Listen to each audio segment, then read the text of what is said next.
अस्सलामु अलैकुम वरहमतुल्लाहि वबरकातुहू।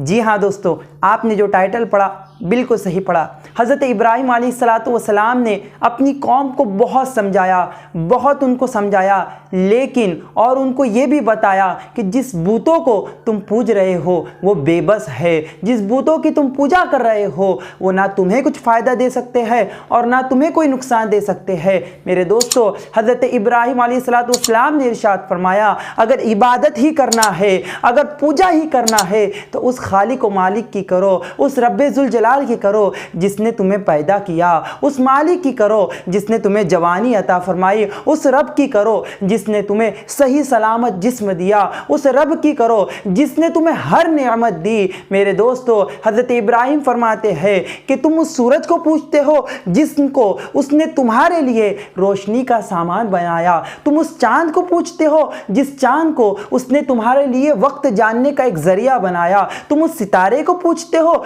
जिसको तुम्हारे लिए आसमानों पर सजाया। मेरे दोस्तों, इतना सब समझाने के बावजूद उन कुफ्फार और मुशरिकीन ने, उन बुत परस्तों ने, उन नमरूद के पुजारियों ने आपकी बातों पर ध्यान ना दिया, बल्कि आपके बातों पर ध्यान ना देते हुए उन्होंने हट धर्मी दिखाई। तो मेरे दोस्तों, हज़रत इब्राहीम अलैहिस्सलाम ने एक ऐसा तरीका निकाला जिसके ज़रिए से उनके आंखों पर जो पर्दा पड़ा हुआ था वो दूर हो गया। एक मर्तबा हज़रत इब्राहीम अलैहिस्सलाम जो कौम हुआ करती थी उनमें एक रिवाज था कि वो साल में एक मर्तबा मेला लगाया करते थे। उन्होंने अपने बड़े बुतों को सजाया और खूब अच्छी तरीके से सजाया। क्यों? इसलिए कि वो सोने का बना हुआ था और छोटे छोटे बूतों को भी सजाया गया, छोटे छोटे बूतों को भी तैयार किया गया और उनके सामने लजीज और जायकेदार मिठाइयों के थाल भर भर के सबके सामने रख दिए।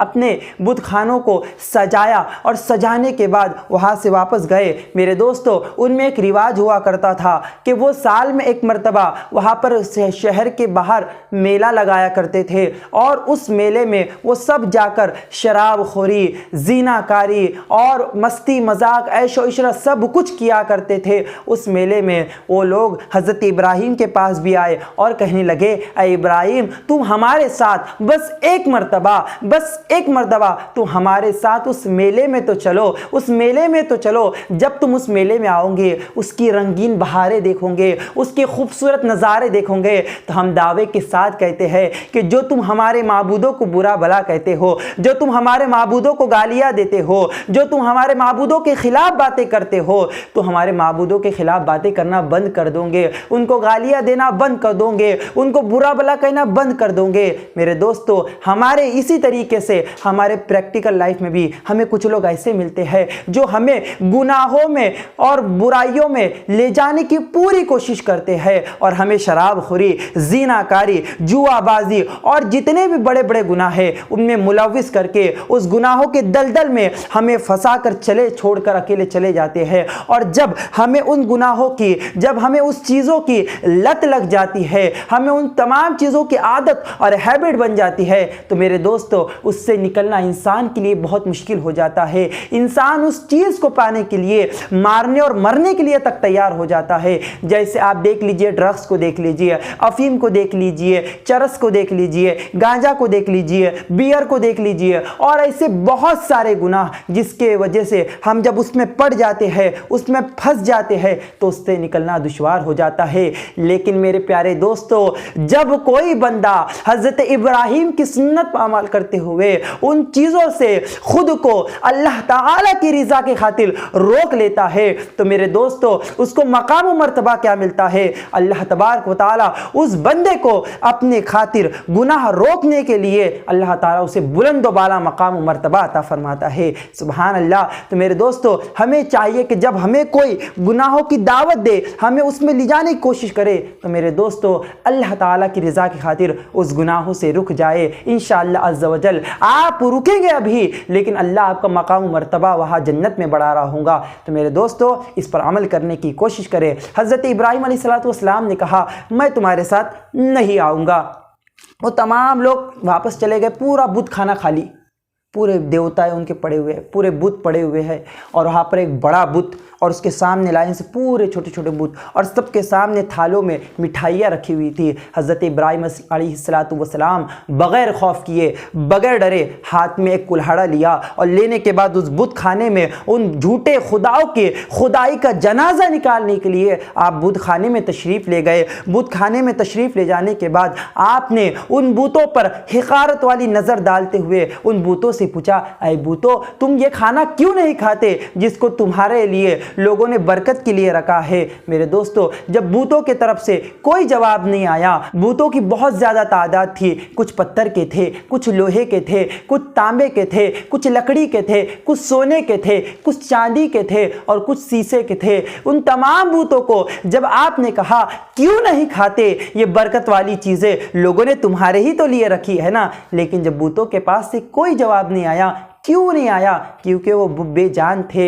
जब आपने फिर पूछा मेरे बातों का जवाब तुम क्यों नहीं दे रहे हो, फिर भी जब जवाब ना आया तो हज़रत इब्राहीम अलैहिस्सलातु वस्सलाम ने उस तेज़ कुल्हाड़े से तमाम बूतों की किसी के नाक काटी, किसी का कान काटा, किसी के बाजू काटे, किसी का पैर काटा, किसी का पेट काटा, सबको तोड़ फोड़ कर अलग अलग पूरा बिखेर दिया और उनके सामने जो मिठाइयों की लजीज थाल थी, उन तमाम मिठाइयों के थाल को उठाकर जो सबसे बड़ा बुत सोने का था उसके सामने सजा दिया, उसके सामने रख दिया और आपने जिस कुल्हाड़े से उन तमाम बूतों का तोड़ फोड़ किया था उसको उसके खांधे पर रख दी और रखने के बाद वहां से तशरीफ ले गए और उनके वापस आने का इंतजार करने लगे। कौम की एक आदत थी कि सुबह वो बुत खाने को सजाया करते थे, बूतों की इबादत किया करते थे और फिर शाम के और फिर मेले में जाते थे और शाम के वक्त जब वापस आते थे तो एक मरतबा फिर बूतों की बारगाह में बूतों के सामने अपने सरों को झुकाया करते थे।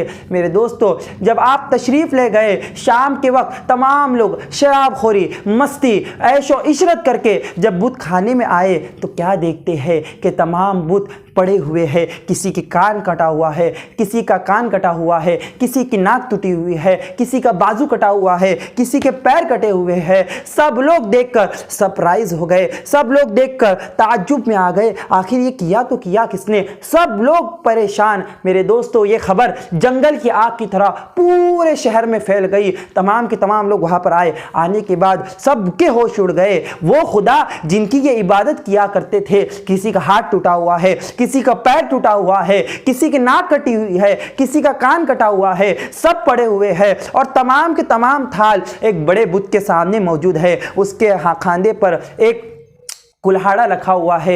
सब लोगों ने कहा कि आखिरकार ये किसने किया, ये किस किस ने मजाल हुई कि जिसने हमारे बूतों के साथ ये किया, वो बड़ा ही जालिम है। तो बहुत सारे लोग हज़रत इब्राहीम के नज़रियात से वाकिफ़ थे, सब लोग जानते थे और सब लोगों ने कहा ये कोई नहीं, सिर्फ एक आदमी कह सकता है, ये एक ही आदमी कर सकता है जिसे इब्राहीम कहा जाता है। जब ये बात नमरूद और उसके दरबारियों को पहुंची तो नमरूद ने एक फरमान जारी किया कि हज़रत इब्राहीम को पकड़ कर लाया जाए और तुम सब गवाह हो जाओ। मेरे दोस्तों, जब नमरूद की अदालत में सब लोग मौजूद है, सब पूरा हुजूम हाजिर है, हज़रत इब्राहीम को लाया जाता है, उस बुत खाने में हज़रत इब्राहीम को लाया जाता है। हज़रत इब्राहीम अलैहिस्सलाम तशरीफ़ लाते हैं तो तमाम के तमाम लोग आपको देखते हैं, आपसे सवाल किया जाता है, अंता फ़अलता हाज़ा बिआलिहतिना या इब्राहीम, इब्राहीम क्या तुमने हमारे बूतों के साथ ये हरकत की है, क्या तुमने ये काम किया है। हज़रत इब्राहीम ने जो जवाब दिया, मेरे दोस्तों, दिल के कानों से सुनो, ईमान अपने अंदर पैदा करके सुनो। मेरे दोस्तों, हज़रत इब्राहीम अलैहिस्सलाम ने कहा कि ऐ लोगों, तुम्हें अक्ल नहीं है, ऐ अक्ल के अंधो, तुम मुझसे क्या पूछते हो, तुम मुझसे क्या सवाल करते हो। अगर तुम्हें सवाल करना है तो इससे पूछो, ये तुम्हें बताएगा। क्या तुम देखते नहीं कि पूरे मिठाइयों के थाल जो इन सब के सामने मौजूद थे, पूरे के पूरे इसने उठाकर उन पर अपना कब्जा कर लिया है और जो कुल्हाड़ा है ये जुर्म का हथियार है और इसके कांधे पर अभी भी मौजूद है। इससे पूछो ना, इसने किया होगा। तो मेरे दोस्तों, वो सब लोग आपको देखते रह गए। हज़रत इब्राहीम ने कहा अगर ये जवाब दे सकता है, अगर ये सच्चाई से पर्दा उठा सकता है तो इसी से पूछो। सबके सब लोग आपको देखने लगे। कुछ देर तक लोग एक दूसरे का मुंह तकने लगे, एक दूसरे को देखने लगे और कहने लगे, लक़द अलिमता मा हाउलाई यंतिकून, ऐ इब्राहिम कि आप जानते हैं कि ये बोल नहीं सकते, आपको पता है ये बात नहीं कर सकते, ये बोल नहीं सकते। हज़रत इब्राहिम अलैहिस्सलाम ने कहा, ऐ अक़ल के अंधो, ऐ अक़ल के अंधो, जब तुम्हें मालूम है, जब तुम्हें पता है कि ये बोल नहीं सकते तो तुम्हारी दुआओं को कैसे सुनेंगे, जब ये सुन नहीं सकते तो तुम्हारी दुआओं को कैसे सुनेंगे, जब ये देख नहीं सकते तो तुम्हारे हालात को क्या देखेंगे, जब ये खुद की ही मदद नहीं कर सकते तो तुम्हारी क्या मदद करेंगे। मेरे दोस्तों, इतना सब कुछ समझाया, इतनी बड़ी दलील उन लोगों के सामने रखी, लेकिन फिर भी उनके अंदर कुफ्र की जो अलामत थे वो मौजूद थी। उन्होंने अपनी हट धर्मी दिखाई। और मेरे दोस्तों, जब सबके सामने हक आ गया, सबके सामने से जो पर्दा उठ गया, सच सबके सामने आ गया, लेकिन उन लोगों ने सच मानने की जगह आपको आग में डालने का हुक्म दिया। मेरे दोस्तों, आपको आग में डालने का हुक्म दिया। और वो आग क्या थी, और जब आपको आग में डाला गया आपकी कैफियत क्या थी, और आपको रब का हुक्म आया तो क्या हुक्म आया, इन तमाम चीज़ों को जानने के लिए अगली वीडियो में बने रहे।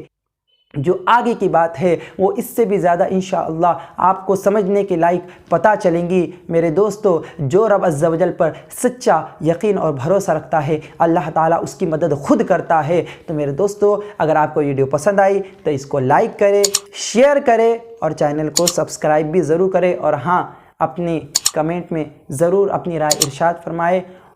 अस्सलामु अलैकुम व रहमतुल्लाहि व बरकातुहू।